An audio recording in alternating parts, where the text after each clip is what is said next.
You're listening to the Visionary Lifestyle Podcast, the show that's dedicated to raising consciousness and empowering you to activate your highest potential. I'm your host, Magda Freedom Rod. Greetings, Rainbow Warriors. Today's guest is Michael Tellinger. Michael is a scientist, explorer, researcher, activist, humanitarian, and internationally acclaimed author of numerous books and dozens of lectures available on YouTube. He is the founder of the UBUNTU Liberation Movement of Unity and Higher Consciousness, a political party registered in the UK. His latest contribution to the literary world is UBUNTU Contributionism, a blueprint for human prosperity, in which he lays the foundation for the philosophy of contributionism, a world without money, in which people live in united communities in support of each other, rather than the divided communities in fear of each other that we find ourselves in today. Michael has become an authority on the ancient vanished civilisations of southern Africa. His continued efforts and analytical scientific approach have produced stunning new evidence that will force us to rethink our origins and rewrite our history books. I connected with Michael at the New Earth Festival in Bali and was blown away by his presentation and the information he was sharing. I only got a short time to interview him as he was rushing off to reveal their new free energy device. Michael says everything we've been told is a lie and that we're a species with amnesia. His findings are truly fascinating. We talked about the torus energy field, cimoscopes, contributionism, and how sound waves can kill cancer cells. He explains that the human voice is a creation tool. Basically, everything comes from the primordial source code of sound, and it all comes down to harmonic resonance, he says. Michael is connecting the dots between past and present and wants us to move out of the matrix of division into unity. Sounds like a plan, doesn't it, tribe? Make sure to check out the show notes for links to Michael's website as well as YouTube videos about some of the topics we covered in this interview. Michael's a really interesting guy, and I'm so grateful I got this time with him, and I hope I get to interview him for y'all again. Hope you enjoy the interview. Namaste. Michael Tellinger, welcome to the show. Thank you, Magda. Nice to meet you, and thank you for inviting me to talk to you. Thank you so much. I loved what the topic of your talk today. It was, I don't remember the exact title, but it was about you chopping it. Do you remember the exact title? Yeah. It's my brand new presentation that I've put together, which I call Exploring the Nature of Our Reality. Oh. Well, I on the schedule, actually, it said something else, but that's a great topic. But it was about using the wisdom from the ancient, yes. Which is, since this is the Ancient Yes. Futures Festival, yes. Using the wisdom from ancient wisdom yes. to move into the future. Yeah, knowledge of the past and ancient civilizations, and using it for the benefit of humanity today. Right, and moving forward. Which is my favorite subject, and I have been fortunate enough to discover some very useful ancient technology that has suddenly caught the attention of the scientific fraternity, and a lot of scientists and engineers and electrical engineers and electronics guys, especially people that work and understand sound and resonance as a technology, have been fascinated by, and it's attracted a lot of incredible minds into my circle, and it's a great journey. Yeah. Right, beautiful. So sound and resonance is a huge part of what you talk about. Before we go there, I would love for you to define and explain for the listeners what Ubuntu is. Yes, well, it's as a result of this research into ancient civilizations that the Ubuntu movement was formed, learning that people in ancient times didn't use money. Money did not exist, and there were thousands and thousands of years that people lived without money, and they also lived without bartering and trading. There was a whole different social structure that was used by people on Earth. And then something happened, and suddenly we find money appear in society. Money appears in society and starts to destroy the fabric of society and take control of our planet and the people, and start enslaving people. And the royal bloodlines appear at the same time that money suddenly appears. And yeah, so it's this knowledge of the ancient past that allows us to figure out what we should not do today. And the Ubuntu movement resulted and launched out of that on its own, really, organically. I didn't set out to start a movement, it just happened around me because I was talking about the subject. So more and more people wanted to know about it. So I spoke about it more and more, then people started signing up to the database, and before we knew, we had a global movement called the Ubuntu movement. And so it's all about really creating a new social structure that operates and works completely without money, and is based on what I call, in the modern world, a modern version of Ubuntu, which is what I call contributionism. Ubuntu is an ancient African word that means, in essence, unity within community, where people contribute their talents and skills for the benefit of the whole community. Definition that's most used for the word Ubuntu is I am who I am because of who we all are. And you know, we can't go back thousands of years living in that kind of lifestyle, but we can certainly use the fundamental philosophy of Ubuntu in the modern world we find ourselves in, and start to convert this insane world that has just trapped everyone and turned us into slaves, and start creating a whole new reality for ourselves that just literally just moves away from the current slavery system that we find ourselves in, socioeconomic, financial slavery that has enslaved every single one of us. And so we're talking about slavery in a modern sense, so not with the ball and chain, but what are the forms of slavery that you see us trapped in right now? Yeah, well, there's only one. There's one main slavery, and it's economic, financial and economic slavery. All of us, you know, people have 3 jobs just to survive, just to pay the bills. What? To pay bills, electricity, bread, water, and do this month in, month out. Just that's not life. That's not expressing our talents and skills that we're born with. We become slaves to the corporations, to our governments, and we have no time to do anything for ourselves, and we have been completely hijacked. Right. Yes, people are completely in survival mode. Yeah. You talk a lot about harmonic resonance. What is that? Harmonic resonance is a fabric of creation. It is the fabric of consciousness, I guess one could even say that in some ways, if you can define consciousness. But the harmonic resonance is the thing that is behind the manifestation of physical form, and everything comes from the same source of creation. All ancient cultures talk about it. They talk about the creation coming out of sound and resonance, or the breath of God, or the word of God, or the sound of the Creator. And no matter where you go and what ancient culture you look at, it's always the sound of the Creator that brings forth everything in creation.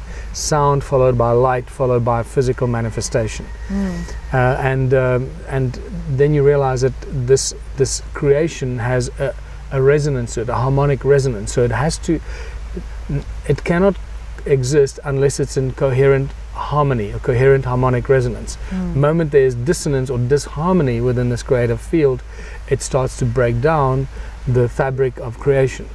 And so everything that is manifested in this reality of ours is imbued with its own prime resonance frequency, which is directly connected to all creation and the source code of the Creator, of creation, and is inextricably connected to that creation, and it has to be in harmony with that creation. If it's in disharmony, it's in dis-ease and becomes sick, and it withers away or dies.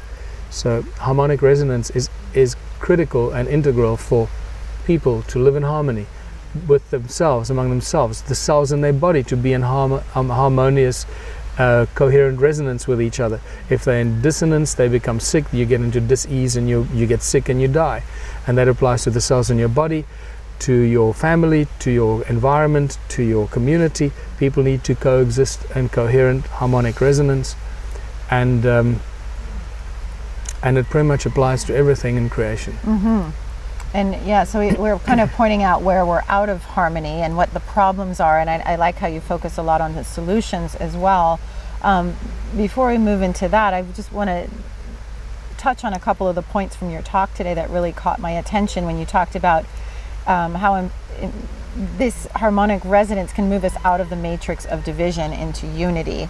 Yes. And a big focus of my show is yoga, which means unity. So I feel like this is another facet of yoga. Yeah, in many ways you could describe it like that. And if you just look at what's happening in the world today, what's happened over thousands of years, this is not something that happened by accident, just the last 100 years or the last few decades. This is a well-planned, meticulously planned enslavement of an entire species and the planet or our world that we live in, the hijacking of the species and their world, and to be enslaved by a few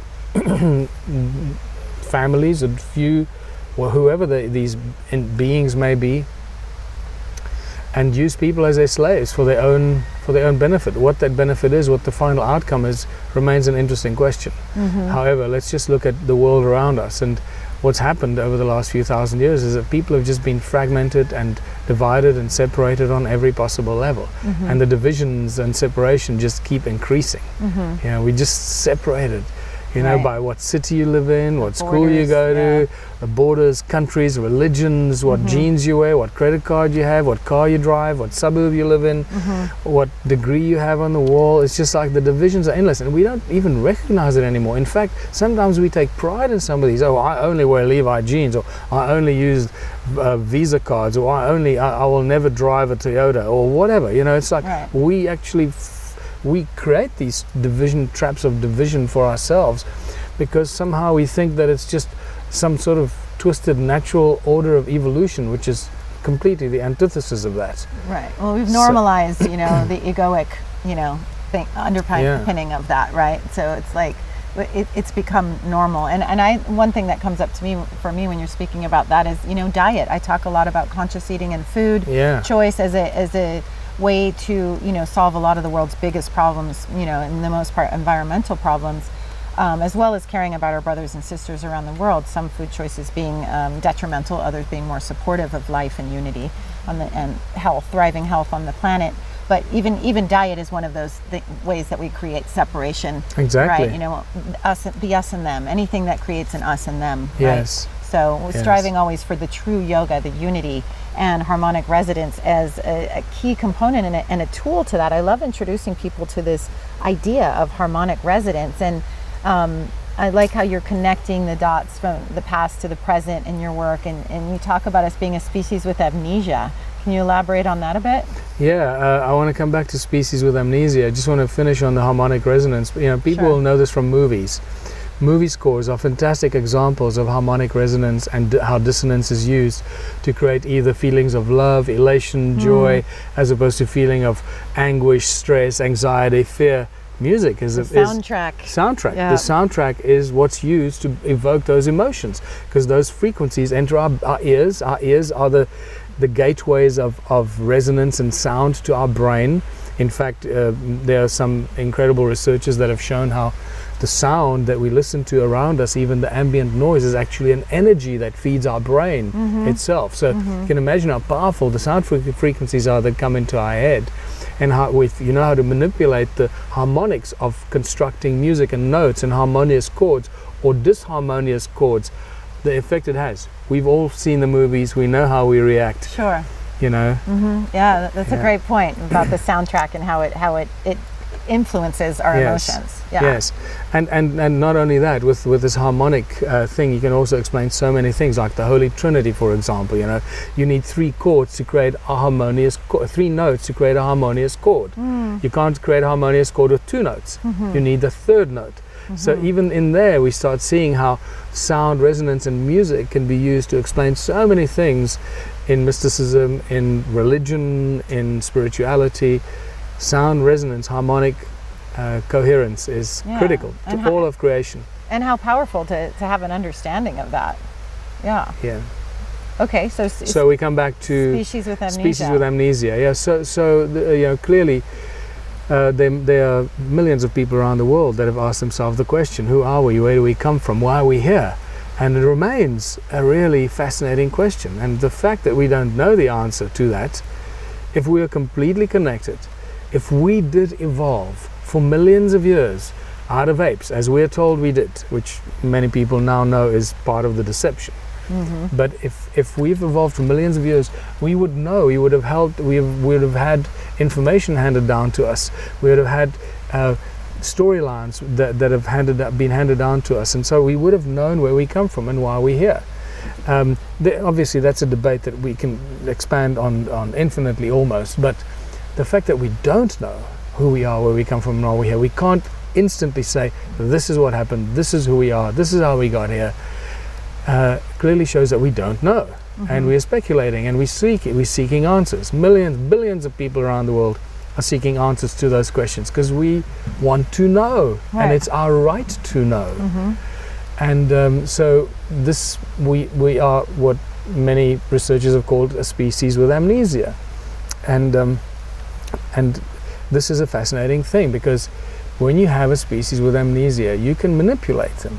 You can lie to the species. You can tell them all kinds of stuff and make them believe it to be true when it in fact is a malicious, planned distraction or a manipulative lie that is an intended outcome that to serve a specific purpose. And that's what my research has shown, that's exactly what has happened over thousands and thousands, and I'm not talking just a few thousand, I'm talking about hundreds of thousands of years that has happened on planet Earth, or on Earth, shall we say, for this at this stage, that we just don't know, and that the human race and our species has been manipulated by some malicious beings for thousands and thousands of years. And the biggest attack on humanity to create the species with amnesia occurred in the last 500 years when I call the thugs from Europe were sent out by the Pope and by the kings to invade the rest of the free world, or the rest of the world. They went to the Americas, they went to Africa, to Asia, to Australia, they conquered the entire world, they arrived there, they killed all the elders, they removed all their knowledge, they destroyed their books, they burnt all their books, destroyed everything they had, tried to destroy all the elders that held the knowledge passed down for thousands of years. By doing that, what they did is they created a species with amnesia by separating the people from their ancestors, and that is and such the wisdom and the knowledge absolutely, that they carried. It is just such a disgusting, horrific act that was perpetrated by the Europeans on the rest of the world. I believe that's possibly why I, as a white guy living in South Africa, am doing this work, is paying for the sins of my fathers. Karma. Yeah, some weird twisted karma, although I don't necessarily believe in karma. That's another interesting subject. That's a rabbit hole we can go down another day, maybe. Yes. Well, you said today in your talk, just on this whole topic of resonance and sound vibration, that the human voice is a creation tool. I think that's a really powerful statement. Yes. To really appreciate that, you need to go online, and I'd recommend that your listeners do that. Go to YouTube and just put in the word cymatics. Cymatics. Yeah, cymatics. C-Y-M-A, cymatics. Yeah. Okay. I'm a terrible speller. C-Y. C-Y, yeah. Okay. Cymatics. We'll find a link and put it in the show notes. They are beautiful examples of cymatics and how sound, that's really the basic, the examples of sand on a metal plate or rice on a metal plate. You put sound frequency by simply putting a speaker under the metal plate, and then you put all these frequencies through it. The very low keeps going up, and as the frequency changes, you see the manifestation of physical form created by sound. And that's probably the first time the penny will drop for those that have not yet seen this. That sound manifests physical forms. Yeah, this is a huge thing for people to realize. And sound. People need to see the visual. So for people listening, I'm going to put a link in the show notes into some of these videos that you showed us today. Perhaps it was totally fascinating to watch this. Yeah. You know, I've been doing this for so long. I assume that people know this. I assume that everybody knows this, and I'm wrong to assume that. You know, this continues to be new news to people all over the world. So I started taking it out of my presentations, only to realize, no, you know, it might be boring for those that know it, but a complete revelation and a life-changing moment for those that have not seen it. Yeah, it's such a huge nugget of awareness that can arise from that. I mean, just from that nugget, so much awareness can arise, because it's once you see that, you literally see it with your own eyes, it's so much easier to grasp when you see it in the visual than rather than someone explaining it to you or reading it in a book. Exactly. You see it and you hear the sound vibration changing and you watch the patterns change, and they become very intricate. The higher the vibration, the more intricate the patterns. Yeah. Yeah, so interesting. Yeah. Now the thing is that this is just a very basic expression of sound manifesting into physical form, sound and resonance. And you take it to a slightly higher level by looking at Eric Larson and his work and his brilliant discovery of the cymoscope, where you can sing into a microphone and the cymoscope shows you what the shape of your voice looks like. And that's just spectacular. So, but what you see when that process happens is that the number of the shape change, as the shapes change to the frequency of your voice or whatever it is that you're singing, there are an infinite number of changes and fractals and patterns that are created, all in a toroidal shape. Very important to recognize torus, it and see that. All created in a toroidal shape, but an infinite number of shapes and fractals and patterns that your voice is capable of creating, and you see it while you sing into the microphone. And that makes you realize that our voices are very powerful tools of creation, and we manifest an infinite number of physical forms with our voice. And that takes us back to a deeper understanding of who these ancient wizards and sorcerers were, when they knew how to cast a spell by chanting an incantation or chanting a spell, or putting certain words and phrases together and pushing their intent, their thoughts with their voice together. Now remember that your voice is a frequency, your thoughts is a frequency as well. So if you're now projecting your frequency with your brain and your thoughts and your third eye or your pineal gland together with your voice, so now you're doubling the effect. You're saying it and you're thinking it. This is why many people that teach your manifestation techniques and that say you have to think it and you have to say it.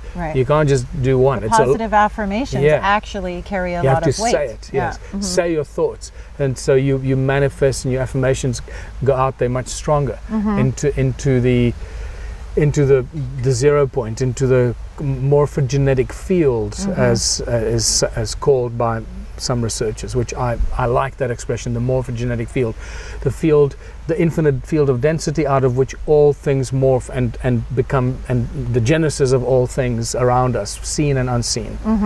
All influenced by the vibration and whether it's harmonious or disharmonious, right? The creation. We become, and this also teaches that we are gods, we are creators. We are constantly creating. As we're talking here, everything we say is going into the 0 point vortex, the morphogenetic field in every atom of our body, in every cell, every atom of our body, into the 0 point of that torus that makes up the atom of our body, and the sound and the resonance goes into that, where it joins and connects into the infinite density of the morphogenetic field, and therefore is available and is transmitted instantaneously through all of creation and all of time. So powerful to understand that, and I think just positive affirmations is a tool that's used a lot in the conscious community, and I think this gives a whole new depth of understanding to that, and it's how pure it's science. Scientific. It's pure science, and our scientists, that we don't teach this at school at all, obviously. So you have to leave school. I was at pharmacy school, medical school, studying pharmaceutics, and I had to unlearn everything I was taught for 5 years at medical school, because it was all a bunch of nonsense. It's just all preparing you to how to sell drugs prepared by pharmaceutical companies. That's all it is. It's creating the entire education system. Obviously, in my presentations, I show that all it is just to create an obedient future labor force that keeps promoting the concept of money and expanding the slave labor system, because it needs to keep expanding, because the money needs to expand, otherwise it becomes static and it collapses. All motivated by greed as well, would you say? Unnecessary greed, unnecessary creation and invention and industrial complex and all that crap. This is really powerful. And this is really important for people to understand how simple everything is. Everything comes from the primordial source code of sound, the creator, the resonance of creation. You can't argue with this. It's out there. All the greatest scientists and minds in the world know this, from Einstein to all the Nikola Tesla. Anyone today worth any salt of their own research will tell you this. It's a deeper understanding of how that resonance really works, and the fact that the morphogenetic field, or the density, the source from which this vibrational manifestation of matter comes, that source has infinite density. You can call that the God, or the creator, or the creative source, or the morphogenetic field. And therefore, all the manifestations that are here are actually empty space. We all know that atoms are pretty much empty space. So we constantly told at school, oh, well, your body is actually empty space because it's made up of atoms, which are actually empty space. So there's actually nothing there, right? We get taught this, but we don't really understand it. So everything that manifests itself out of this infinite density, the source code of creation, is a much diluted version of that source code. And it can always go back to that source code. And the toroidal shapes, that the first forms that are created out of the sound resonance that comes out of creation, are toroidal forms, toroidal shapes, which sound and resonance, it's moving, it's never static, it always moves. So those moving sound and resonance toroidal shapes are then converted into magnetic fields. And magnetic fields that create toroidal forms and toroidal shapes, and moving magnetic fields create electricity. So now we have a very simple and an elegant understanding of what this energy and electricity and magnetism is in our reality, in this world of ours, in this universe. It's all driven by the sound and resonance of creation that becomes magnetic fields, that becomes electricity. So we actually live in a magneto-electric universe and not an electromagnetic universe. They've got it the wrong way around. Wow, fascinating. That your work is amazing. And I want to bring this into a practical context that people can actually apply in their lives, or hopefully we can get to the point where this could become the norm. You went to school for pharmaceuticals to learn about pharmaceuticals, presumably to help cure people of disease, alleviate disease. Yes. And what you've learned and what you've shared today is that actually these diseases can be cured. With harmony, with sound vibration. And resonance. And there have been many people that have done this in the past, and there are people that are doing it today. And clearly you know that there's a huge global agenda to remove these people, to either kill them, torture them, or make them offers they can't refuse, so that those cures, those harmonic resonant cures and remedies of natural herbs do not reach the people. And remember, even the cures in the medicines, the plants, the ancient herbal plants and medicines that have cured people of all kinds of disease, the cure lies in the vibrational resonance of the molecule, the active ingredient in that plant. It's the resonant frequency that when you digest it, that energy gets absorbed into your body, and it's the resonance of the active ingredient that actually cures you. It's not the, what people would think, oh, well, it's the tea that cures you. No. It's the resonance of that active ingredient, of the molecule. Resonance is synonymous with vibration? Vibration, resonance, harmonic coherence. And when you have dissonance, you have dis-ease or disease, and you get sick. Yeah, everything is vibration. Yeah, it's really full circle. Beautiful. I wish we had more time. I know you're being called off to help present the free energy device that's being unveiled tonight, the Cutie Pie. How exciting. Thank you. It's been a long time coming, and I just believe, I hope and I trust that it's gonna be launched in a way that it will have the desired effect that the world needs. Beautiful.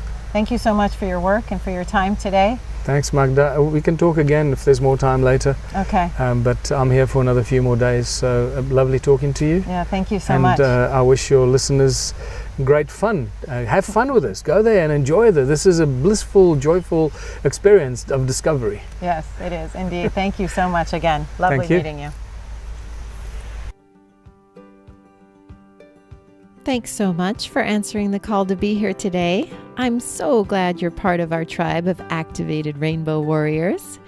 If you found the show in any way empowering or inspiring, I would be so grateful if you would share the show on social media or with friends and family that you think would benefit from these conversations.